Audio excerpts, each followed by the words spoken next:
여호수아서 1장 7절부터 11절 말씀입니다. 1장 7절부터 11절 말씀 저와 한 절씩 교독으로 봉독하고 마지막 절은 합독하겠습니다. 오직 강하고 극히 담대하여 나의 종 모세가 내게 명령한 그 율법을 다 지켜 행하고 우로나 좌로나 치우치지 말라. 그리하면 어디로 가든지 형통하리니. 이 율법을 내게서 떠나지 말게 하며 주여 그것을 묵상하여 그 안에 기록된 대로 다 지켜 행하라. 그리하면 내 길이 평탄하게 될 것이며 내가 형통하리라. 내가 되게 명령한 것이 아니냐? 강하고 담대하라. 두려워하지 말며 놀라지 말라. 내가 어디로 가든지 내 하나님 여호와가 너와 함께 하느니라 하시니라. 이에 여호수아가 그 백성의 권리들에게 명령하였노라. 같이 봅니다. 진중에 두루 아니며 그 백성에게 명령하여 이르기를 양식을 준비하라. 사흘 안에 너희가 이 요단을 건너 너희의 하나님 여호와께서 너희에게 주사 차지하게 하시는 땅을 차지하기 위하여 들어갈 것임이니라 하라. 아멘. 오늘 5월 둘째 주일로 여호수아 말씀을 계속해서 살펴보려고 합니다. 오늘 두 번째 시간으로 어떻게 형통할 수 있나요? 어떻게 형통할 수 있나요? 이런 제목으로 함께 은혜를 나누도록 하겠습니다. 5월은 가정의 달이죠. 그래서 다른 어떤 달보다도 가족에 대해서 많이 좀 생각하게 되고 가족을 돌아보게 되고 가족과 더불어 만나기도 하고 그런 것이 다른 어떤 달보다 많은 달이 이 5월 달입니다. 그러니까 5월 달이 이제 봄의 절정이죠. 실록의 계절이라고 하고 그래서 결혼을 굉장히 많이 하는 것 같습니다. 그래서 결혼을 하여 새롭게 가정을 이 5월에 이루는 그런 과정이 참 많은 것 같습니다. 이런 예화가 하나 있습니다. 곧 이제 결혼하여 가정을 이루고자 하는 예비 부부가 함께 결혼에 대한 이제 이룰 가정에 대한 꿈을 꾸면서 여러 가지를 구상하고 함께 약속하고 정리하는 겁니다. 그러면서 여자 친구인 그 여자분이 이렇게 말하는 겁니다. 자기야, 우리 결혼하면 언제나 서로를 존중해주고 또 어떤 일이 있어서 다투지 말고 싸우지 말고 우리 연애할 때처럼 언제나 사랑하며 정말 행복한 가정을 이루자. 그렇게 약속해 줄 수 있지? 약속해 줄 수 있지. 도장 찍어. 새끼 손가락 걸고 도장 찍고. 그렇게 했습니다. 한 2달 정도가 지나고 이제 결혼을 했어요. 결혼을 하고 신혼생활이 얼마나 좋겠어요. 알콩달콩하면서 너무 재밌게 정말 사랑하며 그렇게 신혼생활이 조금씩 지나갔습니다. 그런데 왜 걸려? 한 넉 달쯤 되는 그때 뭔가 그들 사이에 의견 충돌이 생기는 거예요. 뭔가 마음에 들지 않는 감정적인 그런 부딪힘이 생기는 겁니다. 그래서 서로 다툼이 일어났습니다. 아무것도 아닌 일에 토라지고 말다툼이 생기고 갈등이 생기며 그게 깊어지기 시작하는 겁니다. 분명히 저들은 새끼손가락 걸고 약속했어요. 다짐했어요. 우리는 서로 존중할 거야. 결코 싸우지 말자. 우리 정말 연애 때처럼 뜨겁게 사랑하자. 그런데 그렇게 다짐하고 약속했지만 어떤 말을 할 때 상대방의 마음의 감정이 건드려진다. 또 어떤 부분은 조심하고 서로를 인정해주며 살아왔던 생활 방식을 그렇게 존중해주며 이렇게 해야 되는 것에 대한 구체적인 부분의 방법을 그들은 생각하지 못했던 거예요. 갈등이 생기면 그것을 어떻게 대화로 풀고 어떻게 서로 용납하고 용서하면서 풀어갈 수 있는지 그런 점에 대해서는 생각하거나 준비하거나 알지 못했던 거예요. 그러다 보니까 분명히 우리 존중하고 싸우지 말고 정말 사랑하자 이렇게 했던 다짐이 물거품이 되어버리고 공수표가 되어져 버리게 된다는 겁니다. 여러분 그렇습니다. 약속하고 다짐해도 어떻게 해야 될지에 대한 방법론을 알지 못하면 방법에 대해서 준비하고 그것에 대해서 훈련하고 그것을 미리 생각해 보지 않는다면 결국 약속이 이와 같이 이루어지지 않는 것이 될 수 있다라는 것입니다. 본문의 내용과 동일한데 뒷부분의 내용을 오늘 좀 살펴보는 겁니다. 모세가 죽었어요. 이스라엘 백성들이 출애굽하고 광야에서 40년의 삶을 모세의 인도함을 따라 살아갔죠. 그렇지만 하나님이 약속한 약속의 땅을 1세기에는 들어가지 못했어요. 왜? 불순종과 불신앙.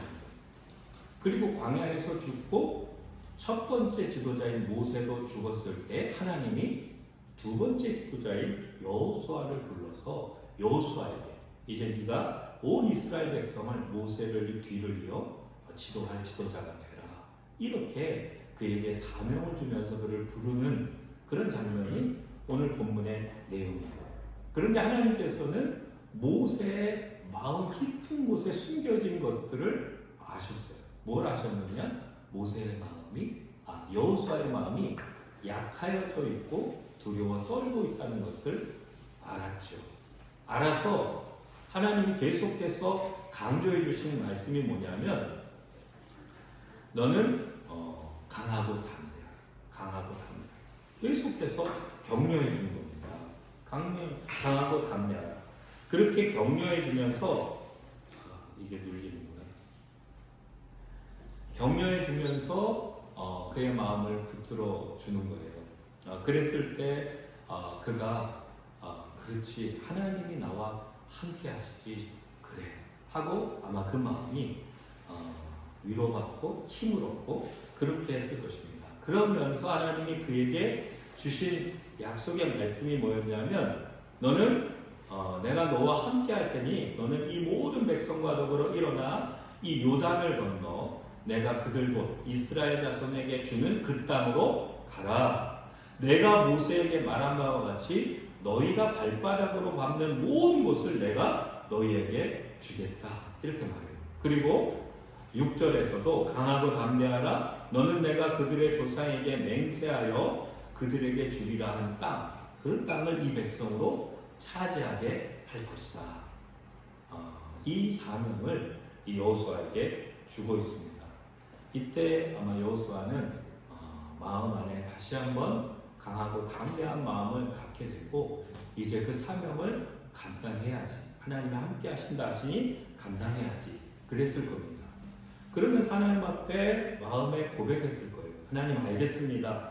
하나님이 함께 하신다니 강하고 담대한 마음을 가지고 일어나 이 백성들과 함께 저 땅을 점령하겠습니다. 그런데 하나님 그 땅을 어떻게 점령하면 되지요? 어떤 방법으로 어떻게 그 땅을 내가 이 백성들을 이끌고 점령하면 됩니까? 방법은 어떻게 해야 되는지에 대한 구체적인 방법에 대해서 그는 알지 못하니까 하나님 안에서 그건 어떻게 해야 되는 거지? 이런 마음을 품게 됐다는 겁니다. 그 마음을 하나님은 또한 알고 계셨어요. 그래서 그 마음에 대해서 오늘 본문에 구체적인 방법을 이야기해 주시는 겁니다. 저는 성경을 보면서 하나님에 대해서 깨달으면 깨달을수록 더 놀라는 것은 뭐냐면 하나님은 굉장히 세밀하시고 구체적이시고 정말 우리가 감히 생각도 못할 그런 방법으로 깊이 있게 놀랍게 그렇게 하나님은 이미 계획하고 계시더라.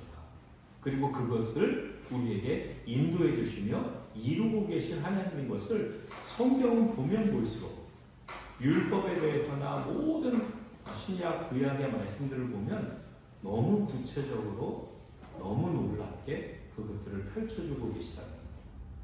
그런가 하면 경험적으로 볼 때 하나님은 나의 삶에서도 내가 미처 생각지 못한 놀라운 것들로 내 삶에 늘 예비하고 인도해 주시고 이끌어 주셨던 하나님인 것을 저는 기억합니다. 이런 찬양이 있잖아요. 하나님 한 번도 나를 실망시킨 적 없으시고, 이 찬양의 고백처럼 가만히 돌아보니까 하나님 한 번도 나를 실망시킨 적 없고 놀랍게 언제나 나를 세밀하게 인도하셨던 그런 하나님입니다. 그게 나의 고백이기도 하고 그 찬양이 또 우리 모두가 공감하는 우리의 고백인 것은 하나님은 정말 세밀하시고 정말 구체적이시고 정말 우리를 위해 놀랍게 예비하고 계시다. 그러니까 하나님이 사명을 주고 명령하셨으면 어떻게 해야 할지의 방법도 하나님은 알고 계시고 동시에 그것을 우리에게 가르쳐 주시고 이끌어 주신다. 오늘 본문은 그 방법에 대해서 여호수아의 그 마음을 가르쳐 주시고 말씀해 주시는 장면이 이어지는 겁니다. 자, 7절입니다. 7절에 보니까 오직 강하고 극히 담대하여, 그 다음에 하신 말씀 뭐예요? 나의 종 모세가 내게 명령한 그 율법을 다 지켜 행하고 우로나 좌로나 치우치지 말라. 그리하면 어디로 가든지 형통하리라. 이렇게 말씀하십니다. 여기서 우선 나의 종 모세가 내게 명령한 율법을 다 지켜 행하고 이랬고, 그 뒤에 우로나 좌로나 치우치지 말라 이렇게 말했죠. 여러분, 특별히 우로나 좌로나 치우치지 말라, 이 말씀 우리가 너무 잘 알아요. 그래서 우리가 많이 인용하기도 하는 그런 거죠. 너희가 우로나 좌로나 치우치지 말라, 이런 말씀. 이게 무슨 뜻일까요? 이게 무슨 뜻일까요?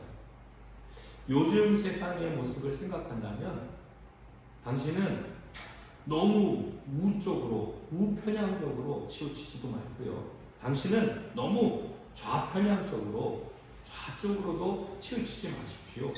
중용, 가운데, 정말 치우치지 않고 가운데, 그 가운데로 걸어가십시오. 이런 얘기이지 않을까?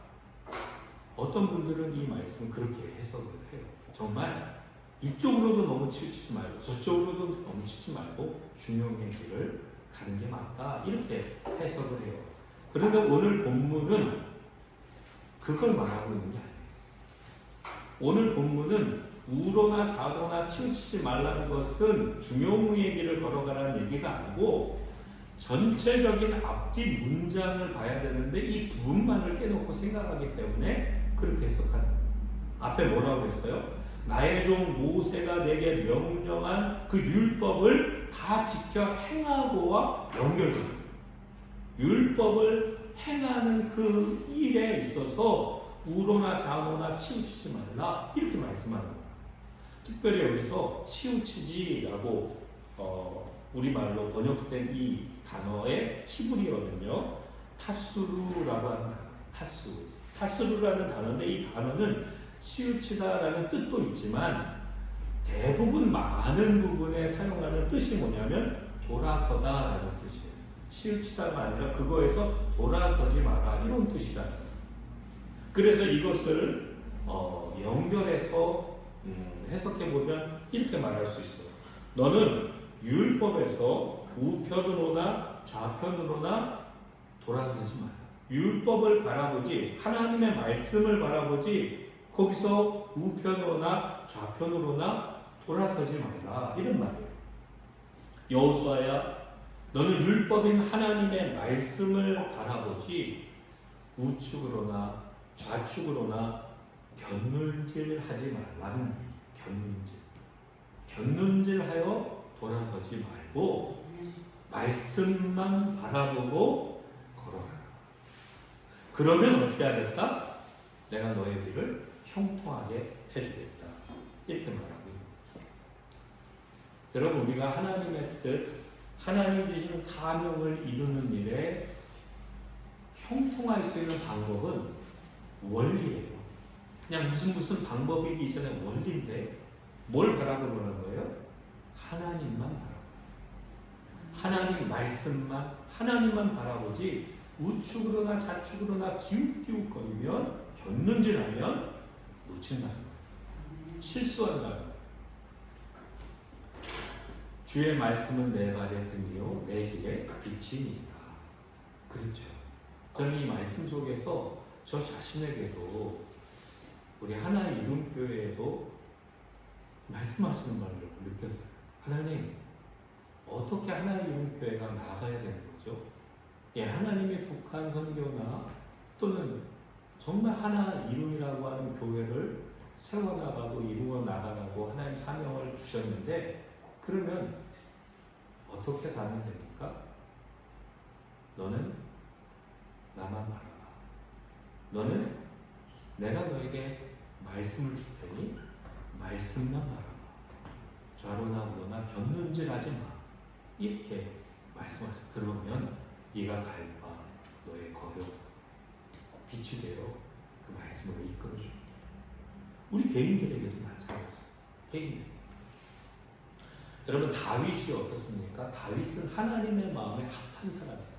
늘 마음의 중심에 하나님을 생각하고 바라보고 하나님의 말씀을 주야로 묵상하고 이러는 사람이 다윗이었어요.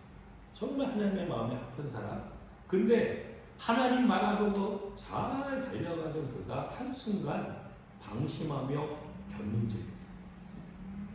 전쟁터에 온 백성들을 이끌고 나가야 할 그가 왕궁에서 쉬고 늦게까지 잠을 자고 있다 곁눈질하는 순간 실족하고 실수하게 된 겁니다.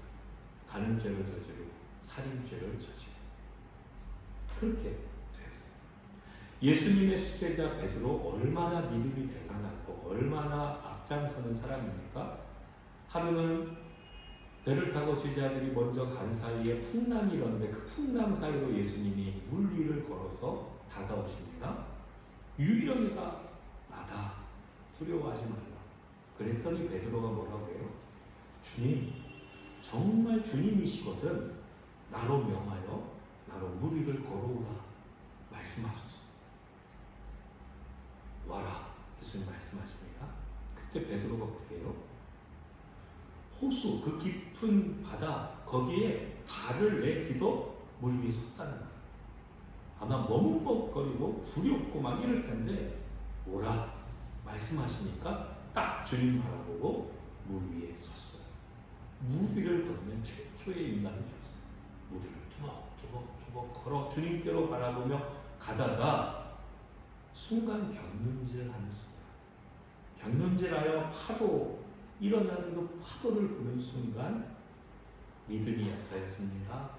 자기가 가지고 있는 상식이 막 생각을 좌우합니다. 그리고 결국은 이론과 결국은 이런 두려움이 몰려오면서 그가 물에 빠져 들어갔다. 저는 이 베드로의 경우나 또 앞에 다윗의 경우, 이 경우가 오늘날 우리에게 우리의 신앙생활에 아주 동일하게 적용된다고 생각돼요. 우리가 말씀만 바라보고 말씀이신 하나님만 바라보면 세속의 물에, 세상의 물에, 죄악의 물에 빠지지 않는데 곁눈질하는 순간 빠집니다. 여기서 한 가지 여러분에게 꼭 말씀드리고 싶은 건 뭐냐면 말씀이 하나님이시다. 말씀이 하나님이시다. 태초에 말씀이 계시니라 이 말씀이 하나님과 함께 계셨으니 이 말씀은 곧 하나님이십니다. 말씀이 하나님 태초부터 계십니다. 그 말씀하심으로 하나님 만물을 창조하셨어요. 그 다음에 구약 성경을 보면요 말씀하셔요. 선지자를 통해서 주의 종들을 통해서. 근데 말씀하신 대로 모든 게 다 이루어져요. 그러니까 구약 성경은 말씀 하나님이 말씀하신 것들의 역사가 이루어진 그런 역사가 구약의 역사더라. 그거예요. 하나님 보면. 그러니까 하나님은 말씀의 하나님. 그 말씀이셨던 예수님, 말씀이 육신이 되어 우리 가운데 오신 예수님이 말씀하시고 그 말씀을 삶으로 보여주신 그게 신약이에요. 예수님이 말씀이신 예수님이 그 말씀이 얼마나 진리요 살아있는 하나님이신지를 친히 보여주신 게 신약이요 예수님의 말씀이다. 그러므로 오늘날 우리가 말씀을 집중하고 말씀을 바라보면 무엇을 보는 거예요? 하나님을 바라보는 것입니다. 너는 하나님 바라봄을 놓치지 마라. 너는 말씀 바라봄을 놓치지 마라. 그리고 견눈질 하지 마라. 놓치지 마라. 그러면 네가 어디로 가든지 무엇을 하든지 내가 너로 형통케 하겠다. 이스라엘 백성들도 어렵고 힘들 때는 말씀 주십시오. 선지자님 하나님께 물어 우리에게 말씀 주십시오. 이랬어요. 그러다 평안해질 때는 견눈질하여 우상을 바라보고 견눈질하여 음란하여지고 타락했던 모습. 오늘 다시 한번 우리에게 여호수아를 통해 어떻게 해야 그것들을 이룰 수 있습니까? 라고 할 때 너는 말씀만 바라보고 견눈질하지 말고 따라가라. 내가 너를 인도하리라. 이 말씀과 붙잡고 저와 여러분도 다시 한번 말씀 하나님 바라보고 말씀 안에서 견눈질하지 않고 전진하는 우리 모두 되기를 예수님의 이름으로 축복합니다. 자, 그 다음에 8절에 이렇게 말해요. 같이 한번 8절을 읽어보겠습니다. 이 율법책을 내 입에서 떠나지 말게 하며 주야로 그것을 묵상하여 그 안에 기록된 대로 다 지켜 행하라. 그리하면 내 길이 평탄하게 될 것이며 내가 형통하리라. 자, 앞에 말씀인 나를 바라보고 어떻게 해요? 좌로나 우로나 견눈질하지 말고 따라와라. 그렇게 말씀하셨는데 이 8절은 그것을 더 구체적으로 어떻게 하나님, 말씀 하나님만 바라보고 갈 수 있는가에 더 구체적인 방법을 하나님이 너무도 자세하게, 너무도 막 입에다가 떠 넣어주는 것처럼 말씀하고 있는 거예요. 세 가지를 말씀해요. 그 방법을. 첫째 뭐예요? 이 율법책을 내 입에서 떠나지 말게 하며. 이 말이 뭐예요? 하나님의 말씀 어떻게 해요? 소리내어 입으로 읽어라. 너는 말씀을 떠나지 않고 말씀만 바라보고 나아갈 수 있게 하는 첫 번째 방법이 뭐냐면 내 입으로 말씀을 소리내어 읽어라. 이렇게 말씀하셨습니다. 자, 읽으려면 어떻게 해야 되죠? 먼저 눈으로 봐야 되죠. 그 다음에 읽으려면 입술이 열어서 말을 해야 되죠. 그렇게 말하게 되면 어떻게 돼요? 내 귀가 듣게 돼요. 읽어라. 너는 말씀을 읽어라. 성경 통독하는 거나 암송하는 거나 이게 굉장히 중요한 것 같아요. 하나님은 네가 나를 바라보려면 네가 늘 말씀을 가까이 하라. 어떻게 하라? 네가 보고 말하고 들어라. 성경을 통독하고 암송해라. 이게 첫 번째 방법을 구체적으로 가르쳐줍니다. 쉽죠? 너무 단순하죠? 자, 그 다음에 두 번째 하는 말씀이 뭐냐면 주야로 그것을 묵상하라. 이렇게 말하고 있어요. 아, 그런데 한 가지 전에 율법책을 내 입에서 떠나지 말게 읽어라 그랬는데 제가 이번에 안식월에 여러 교회들에 다니면서 이제 대회를 함께 드려봤어요. 근데 교회마다 좀 특성이 있는데 그 중에 한 교회에서 참 인상 깊게 체험하고 경험한 게 뭐냐면 이 교회는요 모든 성도들이 다 성경책을 직접 가지고 다녀야 돼요. 꼭 성경책 가지고 오게 돼요. 그리고 성경 봉독 시간이 되면 그 성경책 들고 다 일어나요. 자리에 일어나게 해요. 그리고 화면도 띄워줘. 그런가? 안 띄워주나? 화면도 말씀도 안 띄워주고 이 성경책을 어떻게 해요? 직접 읽게 해요. 그것을 들으면서 느헤미야 시대에도 일어나서 말씀을 듣게 했었고요. 읽게 했었고 그런 것과 여기 이 말씀처럼 네 입으로 직접 눈으로 보고 입으로 읽고 귀로 들어라 하는 것처럼 정말 말씀을 그렇게 하게 하는 거예요. 왜 그렇게 해요? 하나님의 말씀을 사랑하라.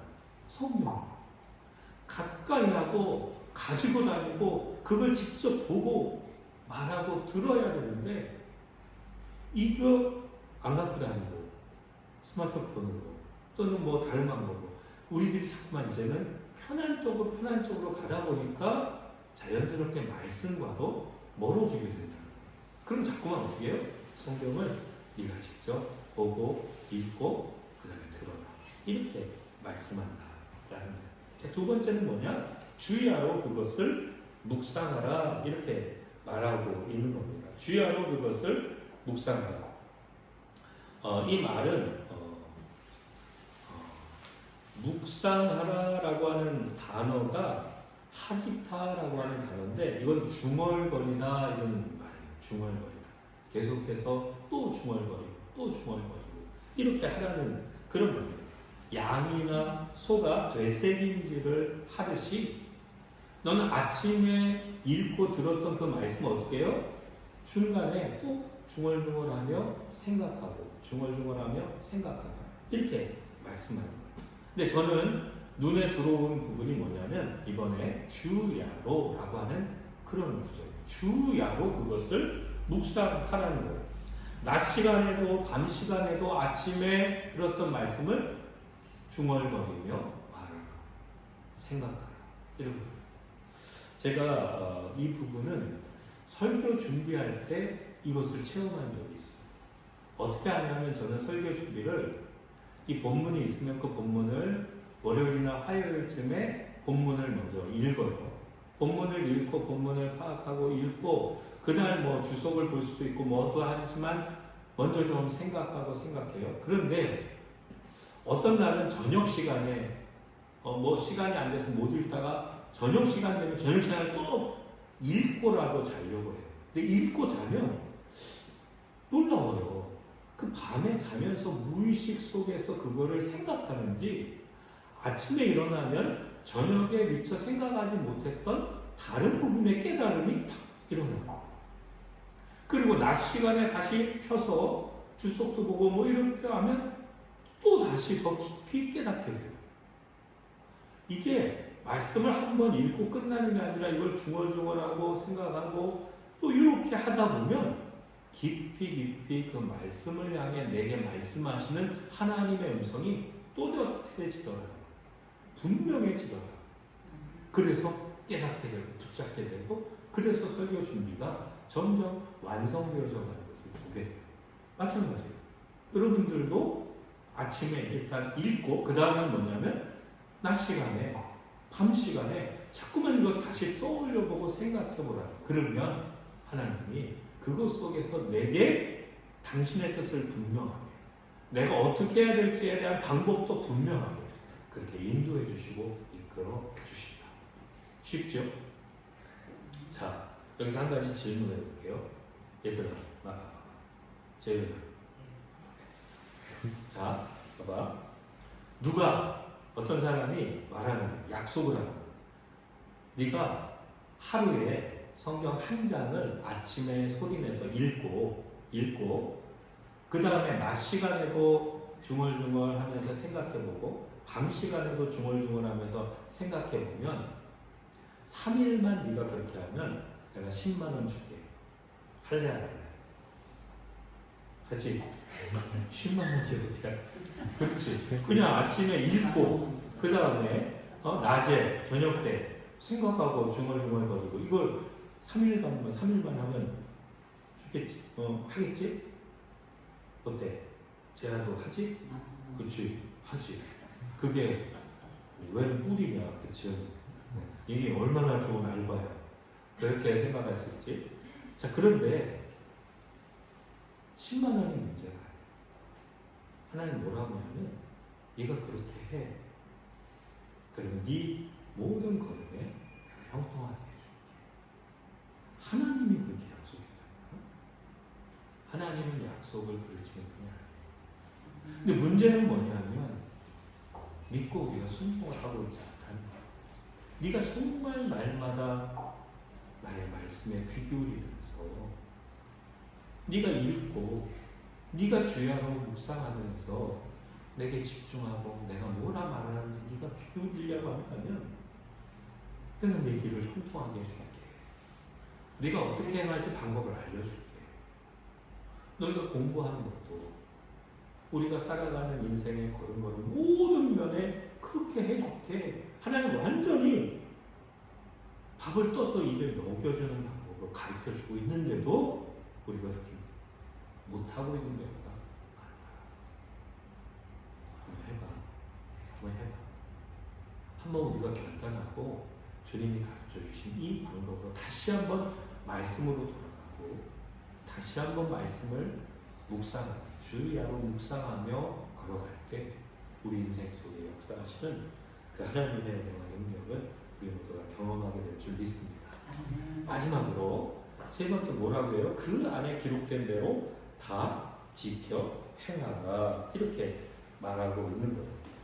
결국 하나님은 뭘 원하시느냐? 하나님의 말씀 곧 하나님을 네가 경외하며 내가 너에게 말하는 것들에 귀 기울이고 어떻게 깨달은 대로 네가 실천하고 행하며 살아가. 그게 내가 너 인간을 지은 처음의 목적이었어. 아담과 하와를 그렇게 지은 거예요. 하나님과 동행하고 하나님과 교제하고 하나님의 말씀에 귀 기울이면서 그렇게 순종하여 행하는 그 걸음으로 살아가기를 원했는데 인간이 죄를 범하며 하나님 바라보기에서 견눈질하고 그리고 주야로 생각하지도 않을 뿐더러 그렇게 자기 뜻대로 자기 방법대로 살아감으로 이 세상이 뒤죽박죽되고 인생이 죄악과 뒤죽박죽된 인생이 되어버린 거라. 결국 하나님이 원하시는 말은 뭐냐면 네가 나를 사랑해, 네가 나를 바라봐, 내 말에 귀를 기울여, 그리고 내 말을 네가 순종해 행해. 그러면 살리라. 이렇게 말씀하고 있어요. 결국 오늘날 한국교회가 기독교가 왜 손가락질을 받게 되었을까? 밖에 버려져 사람들의 발에 밟혀지는 맛익은 소금처럼 왜 되어버렸을까? 근본적으로 말씀을 잃어버렸기 때문에 말씀 하나님 사모하고 사랑하고 거기를 바라보고 귀 기울이고 순종하는 가장 기본적이고 가장 근본적인 이 하나님의 마음과 뜻을 놓쳐서 우리 자신들을 가만히 돌아볼 때 내가 말씀에 귀 기울이고 말씀 바라보고 말씀 안에 온전히 깨닫게 해주시는 대로 내가 순종하겠습니다. 이 걸음을 걸어가야 합니다. 오늘 저도 우리 모두도 바로 그렇게 걸어가게 될 때 하나님의 놀라운 은혜를 놀랍게 경험하는 그런 삶이 될 줄 믿습니다. 우리 마지막으로 그래서 7절 8절 말씀 읽고 마치도록 하겠습니다. 같이 읽겠습니다. 오직 강하고 극히 담대하여 나의 종 모세가 내게 명령한 그 율법을 다 지켜 행하고 우로나 좌로나 치우치지 말라. 그리하면 어디로 가는지 형통하리니 이 율법책을 내 입에서 떠나지 말게 하며 주야로 그것을 묵상하여 그 안에 기록된 대로 다 지켜 행하라. 그리하면 내 길이 평탄하게 될 것이며 내가 형통하리라. 아멘. 기도하겠습니다.